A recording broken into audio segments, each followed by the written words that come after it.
Hey, what's up, guys? Thanks for coming back and joining me on Top 3. This is going to be episode 2. I'm really appreciative of the fact that you guys dropped in comments and everything like that in the last episode. I want to know what you guys are working on. What's keeping you busy? What are you guys watching? What are you working on during this whole quarantine thing? It's tough, but I am interested in hearing what you guys are doing, so let me know. Drop it in the comments. All right, before we get started, I have a joke. Sam walks into his boss's office and he says, "Hey, Mr. Boss, I have 3 companies chasing after me. I wanted to let you know this so that I can ask for a raise." After they negotiated for a bit, Sam's boss and Sam agreed to a 5% raise. After that, right before Sam leaves the office, his boss says, "Hey, wait a second. What are those companies that we're chasing after you?" And Sam goes, "The phone company, the gas company, and the electric company." Let's get started.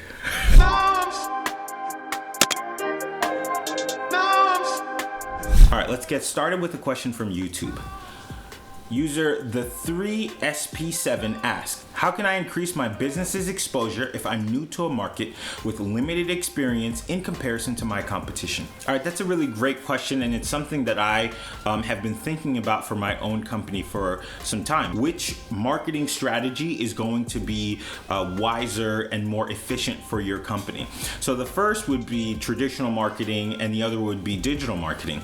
Now, a lot of people, they like to take a dump on traditional marketing, but in certain circumstances, it's more impactful than digital marketing. If I get in my car right now and I drive to Vegas, and on the way there, I realize I'm really hungry, I'm gonna look for a billboard to see what restaurant I can stop at. There's probably not that much need for that specific business to run digital ads. But another company, maybe that's selling t-shirts on Instagram, may need or will need a more digital media marketing strategy as opposed to traditional marketing. All right, so right now we're gonna talk about getting your company seen online. Here are 3 options that will allow your business to be seen by more people. Okay, something that's super important is called SEO. That stands for search engine optimization. Being seen online and on these search engines, such as Google, such as Bing, it's very, very important for the traffic that's coming towards your business. Here's a personal story. I had a very simple website that most people actually really liked. It was very pleasing to the eye. It was very minimalistic, but there were not a lot of words there. So I had an issue with being found on Google. The words you're using on your website are more important than you think. So for me, I sell video production services. That's pre-production, production, and post-production.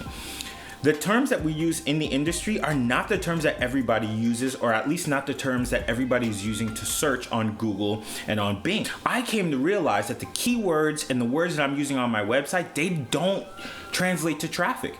People are using other terms to search for my services. So it wasn't that people weren't searching for what I had to offer. I just wasn't writing it in a way that people were searching for. So once I was able to flip that around and use the keywords and use them a lot, more people were coming to my website. Here's some numbers that you might find interesting. After the first 3 days of reorganizing and optimizing my website for the keywords that people are searching for, my unique visitors went up by 80% and my site visits went up by 129%, which means that I had repeat visitors. And those repeat visitors, I can always retarget and remarket to. The second digital option that I have for you, which kind of goes in line with SEO, is gonna sound kind of goofy. It's blogging.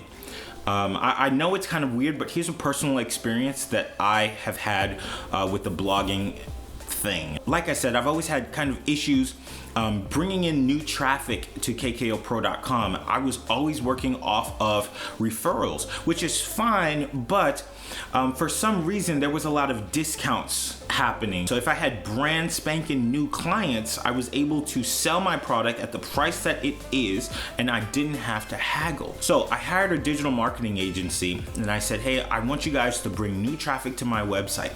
And you know, the first couple of weeks and even up to about a month and a half, I noticed that they changed the page around a little bit, using those keywords and making it more efficient and more optimized for those search engines.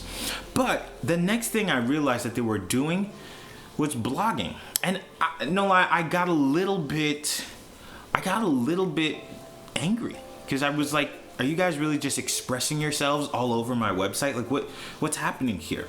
And I was very close to just firing them until I got a phone call. And it was a company in Ohio that called me saying that they had a corporate event happening here in LA and they wanted to hire KKO to do their corporate photography.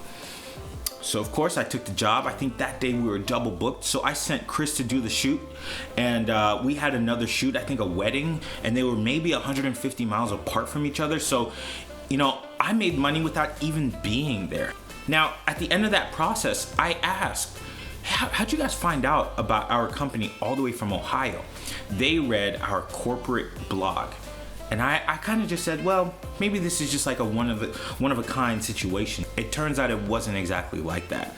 3 or 4 more times I got calls, and it's people just typing in on Google what they're searching for, whether it's corporate video or corporate photography, music videos, whatever it is, they were searching on Google, and my blogs would come up before my website even came up. So when they were reading my blog, I had the opportunity to promote my company at the bottom of the blog, because now they're familiar with your company, they're familiar with the type of work that you do, they understand who you are as a company, and boom, they translated over to sales.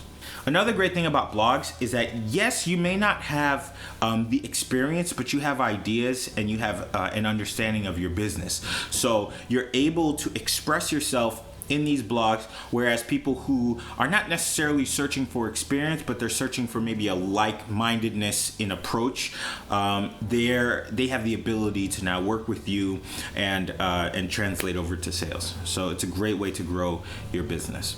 Okay, the last option that I have for you is running social media ads. They're extremely helpful if you know what you're doing. There is a strategy to understanding how you can run social media ads and have it be profitable for you. Sometimes I do feel like Facebook, Instagram, and LinkedIn, they do prey on people who don't necessarily know what they're doing. So they're just paying $100 and getting seen by a lot of people, but they might be the wrong people. There are certain circumstances where you could actually end up paying $100 to $200 and it works out very well for you. So here's one example. There was a guy who ran a new roofing company, and in the city that he was in, they had a really bad storm, so they had a lot of roof damage. He ran a social media ad for $200 and booked him for the next 4 months. He made well over $100,000, and it just happened to be one of those circumstances and situations where he was able to run these ads to very specific people after a very specific incident, and with that, it allowed him to grow his business. People didn't really care who was doing the job as long as you knew how to do it and you were maybe licensed or had the permits to do everything right. I know me personally, I use social media ads mostly for weddings. When it's wedding season, I ran an ad for $40 a couple years ago, and it was a year that I did a ton of weddings. I booked somewhere around 8 to 10 clients off of a $40 ad that ran for about 2.5 weeks on Instagram and on Facebook. And I was able to key in. I was looking for brides. I was looking for age 27 to 35. It brought in a lot of new business, and I didn't have to haggle with anybody. Okay, our next question comes from YouTube. It is from Marcel Lewis. He says, my question comes from more the film aspect. How do you go from an idea or a script to having a full crew helping you make your idea a reality? Great question. Me as a writer, I know that I don't want to wait for a GoFundMe campaign. I don't want to wait for a Kickstarter campaign. I don't want to wait for an investor. I don't even want to wait to pitch to people. These are all things that I've tried in the past. As much as I'm patient, I don't love waiting that much to maybe or maybe not. So I know that I can depend on myself for the most part. So I always write for what I can afford. Okay, that's an important concept for writers who want to produce their scripts with no other help. Write for what you can afford, write for what you have, write for what you know you can make. So, earlier on, I used to write scenes in New York, in a taxi cab, in Manhattan at 3 p.m. and be like, yeah, this is the scene that I want to shoot. But That's an expensive, very costly thing to do. What I could shoot though is two people talking at a table. So I did that, so that's the first phase of understanding that when you're writing, keep in mind the budget. Every word costs something. Every location costs something. So write for what you can afford. The second thing is understand what your standards are. What I mean by that is when you're hiring people, you might be going on Craigslist, you might be going on any other crew websites to hire people. Do your research. Find out who does what on set. The difference between a gaffer and a best boy, whatever it is, find out what exactly they do, because when you interview people, you're going to realize that they might just be throwing words at you to maybe impress you, but then when you get on set, they don't exactly know what to do, and you don't want to waste your money. That's the biggest thing. Don't waste your money. As an entrepreneur, you're investing into yourself, but when you're first starting out, or at least maybe when you're building your company, there are going to be two different types of investors. The first is going to be somebody who likes you. Mom, dad, friends, family, people like that who maybe they don't know exactly what it is that you're doing. I've told my parents multiple times I sell services, video production services, production, post-production. But I know if I went to them and said, hey, I want you guys to invest in me, ultimately they'll probably just give me some money. The other kind of investor is going to be somebody who wants to see a return on their investment. That's going to be somebody who may not care that much exactly what it is that you're doing, but they will care to see in your first year versus now your third year, or in your first year versus your now second year, how much money could they ultimately pocket once this entire thing is done with. So the reason why I'm bringing this up is because those people are not the ones that are running your company. You're going to need ultimate dedication to your craft. When it comes to being an entrepreneur, sometimes you may feel like being a serial entrepreneur means that you need to just start as many businesses as possible. But that's not necessarily true. In my opinion, I think when you start a business, you have to be passionate and dedicated to that business because your goal is to make it profitable.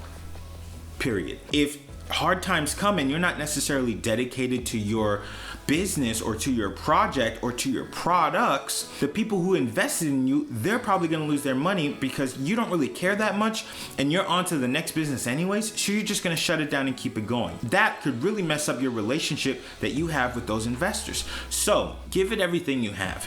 If you're building a business, be passionate about it, be dedicated to the craft. When hard times come, just like right now, you're going to have to swim through those waters. You're going to have to navigate through these difficult times. So it might take you having to learn something new, try something new, or taking advice from someone that you may not even really like that much. But it's for the betterment of your business. It's for the betterment of your craft. Is betterment a word?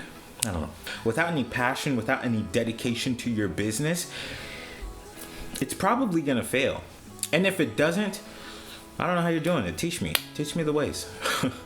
Okay, those are my 3 points from today.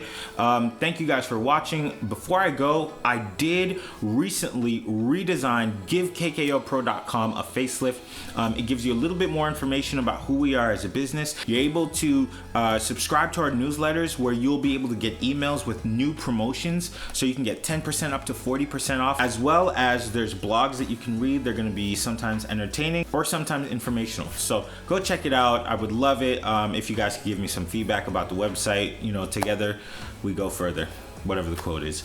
My name is Kelby. This has been Top 3, and I'll see you next time.